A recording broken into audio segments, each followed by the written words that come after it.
తొలిపలుకు ఛానల్కు స్వాగతం. నేను లాలిత్య. నేటి ముఖ్యాంశాలు చూద్దాం. ఏఐ టెక్నాలజీ, డేటా సైన్స్ పై పట్టు సాధించాలి. విద్యార్థులకు పిలుపునిచ్చిన రాష్ట్రపతి ద్రౌపది ముర్ము. దేశవ్యాప్తంగా కొత్త గ్రామీణ ఉపాధి చట్టం అమలు. 125 రోజుల ఉపాధి హామీ. యాదగిరిగుట్ట దేవస్థాన ట్రస్ట్ బోర్డు ఏర్పాటు. చైర్మన్గా మన్ని సత్యనారాయణ రెడ్డి నియామకం. చంద్రబాబు పాలనపై జగన్ విమర్శలు. రాష్ట్రంలో భయ పాలన కొనసాగుతుందంటూ ఆరోపణలు. అబద్ధాలతో కాదు, కష్టపడి నేర్చుకుంటేనే విజయం సాధ్యమని కవిత సూచనలు. జర్నలిస్ట్ కేవీ రెడ్డి అరెస్టుపై వివాదం. సరూర్ నగర్ పోలీసులకు భార్య ఫిర్యాదు. చెన్నైలో తెలుగు విద్యార్థుల ఆవేదన. వేధింపులకు గురి చేశారంటూ పోలీసులపై ఆరోపణలు. పల్నాడు జాతీయ రహదారిపై ఘోర ప్రమాదం. 2 లారీలు ఢీకొని 4 సజీవ దహనం. వింత పురుగుల కలకలం. పురుగులు కుట్టడంతో 19 మంది విద్యార్థులు అస్వస్థత. అయోధ్య రామాలయ కానుకల వివాదం వేళ అమిత్ షాపై కేజ్రీవాల్ సంధించిన ప్రశ్నలు. వ్యాధుల చికిత్సతో పాటు నివారణపై దృష్టి పెట్టాలి. వైద్యులకు డాక్టర్ సౌమ్య స్వామినాథన్ పిలుపు. స్వదేశీ సాంకేతికతతో శక్తివంతమైన సైన్యం. కొత్త సైన్యాధిపతి జనరల్ ధీరజ్ సేత్ కార్యాచరణ వెల్లడి. వైసీపీని గొడ్డలి పార్టీగానే పిలవాలి. ప్రతిపక్షంపై సీఎం చంద్రబాబు విమర్శలు.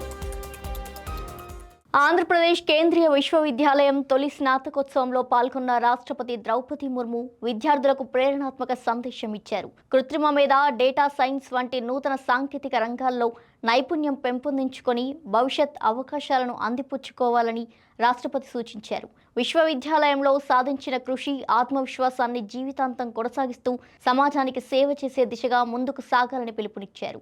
అభివృద్ధి చెందిన భారత నిర్మాణంలో యువత పాత్ర కీలకమని, 2047 వికసిత్ భారత్ లక్ష్యాల సాధనకు ప్రతి ఒక్కరి భాగస్వామ్యం అవసరమని తెలిపారు. ఈ సందర్భంగా ప్రతిభ కనబరిచిన విద్యార్థులకు పట్టాలు అందజేశారు. ఈ కార్యక్రమంలో పాల్గొన్న రాష్ట్ర విద్యాశాఖ మంత్రి నారా లోకేష్ తొలి బ్యాచ్ విద్యార్థులకు ప్రత్యేక గుర్తింపు ఉంటుందని పేర్కొన్నారు. రాష్ట్రపతి జీవితం ప్రతి విద్యార్థికి స్ఫూర్తిదాయకమని ఆయన తెలిపారు.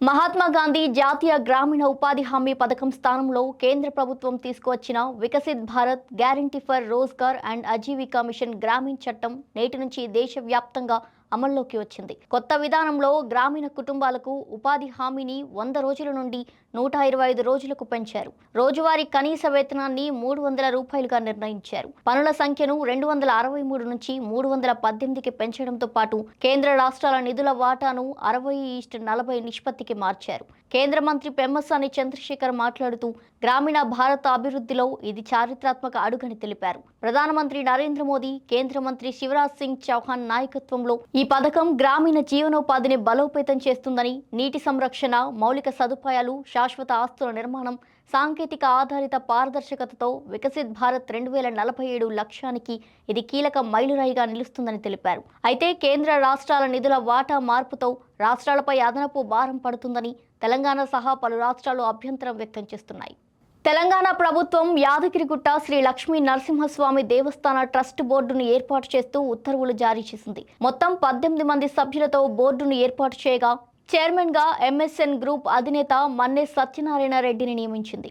సభ్యులుగా మెగాస్టార్ చిరంజీవి సతీమణి కొణిదెల సురేఖ, ఎమ్మెల్యే వినోద్ వెంకటస్వామితో పాటు పలువురికి చోటు కల్పించింది. అలాగే ప్రభుత్వ ప్రధాన కార్యదర్శి, దేవాదాయ శాఖ ముఖ్య కార్యదర్శి, కమిషనర్, జిల్లా కలెక్టర్, వైటీడీఏ ఉపాధ్యక్షులు, ఆలయ కార్యనిర్వహణ అధికారి, ప్రధాన అర్చకుడు పదవీరీత్యా సభ్యులుగా కొనసాగుతున్నట్టు ప్రభుత్వం స్పష్టం చేసింది. రాష్ట్రంలో ప్రభుత్వ పాలన స్థానంలో భయానక పాలన నెలకొందని మాజీ ముఖ్యమంత్రి వైఎస్ జగన్మోహన్ రెడ్డి ఆరోపించారు. కూటమి ప్రభుత్వం అధికారంలోకి వచ్చిన తర్వాత పోలీస్ వ్యవస్థను ప్రశ్నించే పరిస్థితే లేకుండా చేశారని విమర్శించారు. కస్టడీ మరణాలు, ప్రజాస్వామ్య హక్కుల ఉల్లంఘనపై రాష్ట్ర వ్యాప్తంగా ఆందోళన వ్యక్తమవుతుందని తెలిపారు. సాయికృష్ణ ఘటనను ప్రస్తావిస్తూ బాధిత కుటుంబానికి న్యాయం జరగలేదని ఆరోపించారు. ప్రభుత్వాన్ని ప్రశ్నించే వారిని అణచివేయడంతో పాటు వ్యక్తిత్వ హననానికి పాల్పడుతున్నారని విమర్శించారు. ప్రస్తుతం రాష్ట్రంలో బాధితులే నిందితులుగా మారుతున్న పరిస్థితి నెలకొందని, ఈ పరిణామాలపై ప్రజలు ఆలోచించాలని జగన్ పిలుపునిచ్చారు. మెహదీపట్నంలో నిర్వహించిన జాబ్ మేళాలో తెలంగాణ రక్షణ సేన అధ్యక్షురాలు కల్వకుంట్ల కవిత యువతకు విలువైన సందేశం ఇచ్చారు. విజయానికి అడ్డదారులు ఉండవని, కష్టపడి పనిచేయడమే విజయానికి నిజమైన మార్గమని తెలిపారు. జాబ్ ఇంటర్వ్యూలలో తెలియని విషయాలను తెలిసినట్టు చెప్పకుండా నిజాయితీగా ఒప్పుకొని నేర్చుకునేందుకు అవకాశం కోరాలని సూచించారు. అమెరికాలో తన తొలి ఉద్యోగాన్ని కూడా ఇదే నిజాయితీతో సాధించినట్టు ఆమె గుర్తు చేశారు. సుమారు 150 సంస్థలు 2000 ఉద్యోగాలతో నిర్వహిస్తున్న ఈ జాబ్ మేళాలో అర్హత ఉన్న ప్రతి ఒక్కరికి అవకాశం కల్పించాలని సంస్థలను కోరారు. ఉద్యోగం వెంటనే రాకపోయినా నిరాశ చెందకుండా ఆత్మవిశ్వాసంతో మళ్లీ ప్రయత్నించాలని యువతకు పిలుపునిచ్చారు. జర్నలిస్ట్ కేవీ రెడ్డి అరెస్టు వ్యవహారం వివాదాస్పదంగా మారింది. తన భర్తను ఏపీ పోలీసులమంటూ వచ్చిన కొందరు వ్యక్తులు ఇంటి నుండి బలవంతంగా తీసుకెళ్లారని ఆయన భార్య సరూర్ నగర్ పోలీస్ స్టేషన్లో ఫిర్యాదు చేశారు. సివిల్ దుస్తుల్లో వచ్చిన వారు తమతో దురుసుగా ప్రవర్తించారని, చిన్నపిల్లల ఎదుటే భయాందోళనకు గురి చేశారని ఆమె ఆరోపించారు. తన భర్తను ఎక్కడికి తీసుకెళ్లారో కూడా స్పష్టంగా చెప్పలేదని, వెంటనే స్పందించి సంబంధిత వ్యక్తులపై చర్యలు తీసుకోవడంతో పాటు తమ కుటుంబానికి భద్రత కల్పించాలని పోలీసులను కోరారు. ఈ ఘటనపై కేసు నమోదు చేసి సరూర్ నగర్ పోలీసులు విచారణ చేపట్టారు. చెన్నైలో తమను పోలీసులు వేధించారంటూ ఆంధ్రప్రదేశ్కు చెందిన 2 విద్యార్థులు ఆరోపించారు. తమిళనాడులోని ఓ ప్రాంతం నుండి తిరిగి వస్తుండగా 3 పోలీసులు తమ వాహనాన్ని వెంబడించి అడ్డుకున్నారని తెలిపారు. వాహనం ఆన్లో ఉండగానే తాళాలు లాగేయడంతో త్రుటిలో ప్రమాదం తప్పిందని ఆవేదన వ్యక్తం చేశారు.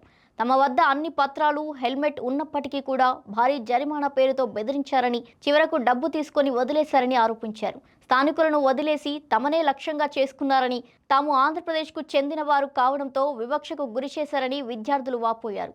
ఈ ఘటనపై అధికారుల స్పందన కోసం ఎదురుచూస్తున్నారు. పల్నాడు జిల్లా బోయపాలెం సమీపంలో జాతీయ రహదారిపై ఈరోజు తెల్లవారుజామున ఘోర రోడ్డు ప్రమాదం చోటు చేసుకుంది. డివైడర్ దాటి ఎదురుగా వస్తున్న మరో లారీని ఒక లారీ బలంగా ఢీకొట్టడంతో ఒక్కసారిగా భారీగా మంటలు చెలరేగాయి. పేపర్ లోడ్తో వెళ్తున్న లారీ కావడంతో మంటలు మరింత వేగంగా వ్యాపించాయి. ఈ ప్రమాదంలో 2 లారీల్లోని 2 డ్రైవర్లు, 2 క్లీనర్లు క్యాబిన్లలో చిక్కుకుని సజీవ దహనమయ్యారు. ప్రాణాలు కాపాడాలని తనకు పిల్లలు ఉన్నారంటూ ఓ డ్రైవర్ ఆర్తనాదాలు చేసినా స్థానికులు రక్షించలేకపోయారు. సమాచారం అందుకున్న అగ్నిమాపక సిబ్బంది ఘటనా స్థలానికి చేరుకొని మంటలను అదుపులోకి తీసుకొచ్చారు. ప్రమాదానికి గల కారణాలపై పోలీసులు దర్యాప్తు చేపట్టారు. చిత్తూరు జిల్లా కార్వేటి నగరం మండలం డిఎంపురం జిల్లా పరిషత్ ఉన్నత పాఠశాలలో వింత పురుగులు కలకలం రేపాయి. చెట్ల కింద ఆడుకుంటున్న సమయంలో చెట్టుపై నుండి పడిన పురుగులు కుట్టడంతో 19 మంది విద్యార్థులు, దద్దుర్లు తీవ్ర మంటలు రావడంతో అస్వస్థతకు గురయ్యారు. వెంటనే వారిని పుత్తూరు ప్రభుత్వ ఆసుపత్రికి తరలించి చికిత్స అందిస్తున్నారు. ఈ ఘటనపై అప్రమత్తమైన అధికారులు పాఠశాలకు సెలవు ప్రకటించారు. సమీపంలోని మామిడి తోటల్లో కుళ్లిపోయిన కాయల నుంచి ఈ పురుగులు వ్యాపించి ఉండవచ్చని స్థానికులు అనుమానిస్తున్నారు. ఈ ఘటనపై అధికారులు వేగంగా విచారణ చేపట్టారు. విద్యార్థుల ఆరోగ్య పరిస్థితిని నిరంతరం పర్యవేక్షిస్తున్నారు. ఢిల్లీలో నిర్వహించిన విలేకరుల సమావేశంలో ఆమ్ ఆద్మీ పార్టీ జాతీయ కన్వీనర్ అరవింద్ కేజ్రీవాల్ కేంద్ర హోంమంత్రి అమిత్ షాకు 5 ప్రశ్నలు సంధించారు. అయోధ్యలోని శ్రీరామ ఆలయాన్ని ఎందుకు సందర్శించలేదని, శ్రీరాముడి ఆశీర్వాదం అవసరం అనిపించలేదా, ఆయనను దేవుడిగా విశ్వసించలేదా అంటూ నిలదీశారు. ఇక ఇదే సందర్భంలో రామాలయ కానుకల దుర్వినియోగం ఆరోపణలను ప్రస్తావిస్తూ శ్రీరాముడిని నిజంగా విశ్వసించి ఉంటే ఆలయ కానుకల విషయంలో ఇలాంటి ఆరోపణలు వచ్చేవి కాదని విమర్శించారు. కాగా ఈ కేసులో అవినాష్ శుక్లాపై ఆరోపణల నేపథ్యంలో ఉత్తరప్రదేశ్ పోలీసులు దర్యాప్తు కొనసాగిస్తున్నారు.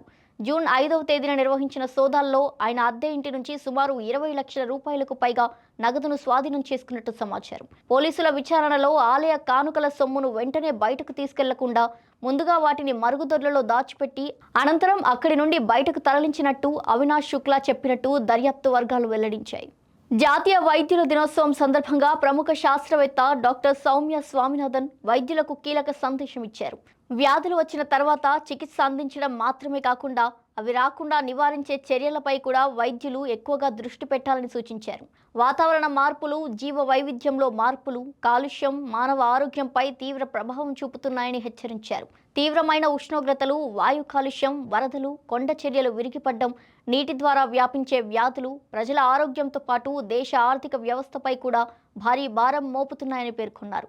వాతావరణ మార్పులను కేవలం పర్యావరణ సమస్యగా కాకుండా ప్రజా ఆరోగ్యానికి సంబంధించిన అత్యవసర అంశంగా గుర్తించి ప్రభుత్వాలు, స్థానిక సంస్థలు ముందస్తు చర్యలు చేపట్టాలని ఆమె పిలుపునిచ్చారు. భారత సైన్యాధిపతిగా బాధ్యతలు చేపట్టిన జనరల్ ధీరజ్ సేథ్ తన కార్యాచరణ ప్రాధాన్యతను వెల్లడించారు. అభివృద్ధి చెందిన భారత్ లక్ష్యం దిశగా సైన్యం దేశ నిర్మాణంలో భాగస్వామిగా నిలుస్తుందని పేర్కొన్నారు.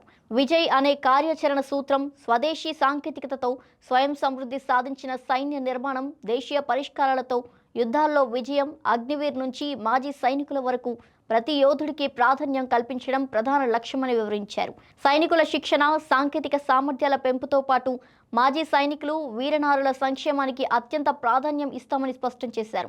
మాజీ సైన్యాధిపతి జనరల్ ఉపేంద్ర ద్వివేది సహా తన పూర్వాధికారుల సేవలను స్మరించుకున్న ఆయన దేశ సార్వభౌమాధికారం, భౌగోళిక సమగ్రత పరిరక్షణకు భారత సైన్యం ఎల్లప్పుడూ సిద్ధంగా ఉంటుందని భరోసా ఇచ్చారు. అలాగే ప్రధానమంత్రి సూచించిన సంయుక్త కార్యాచరణ, స్వయం సమృద్ధి, నవకల్పన అనే మార్గదర్శక సూత్రాలే తన కార్యాచరణకు పునాదిగా నిలుస్తాయని తెలిపారు. నెల్లూరు జిల్లా పున్నపువారిపాలెంలో నిర్వహించిన ప్రజావేదిక సభలో ముఖ్యమంత్రి నారా చంద్రబాబు నాయుడు ప్రతిపక్ష వైసీపీపై తీవ్ర విమర్శలు గుప్పించారు.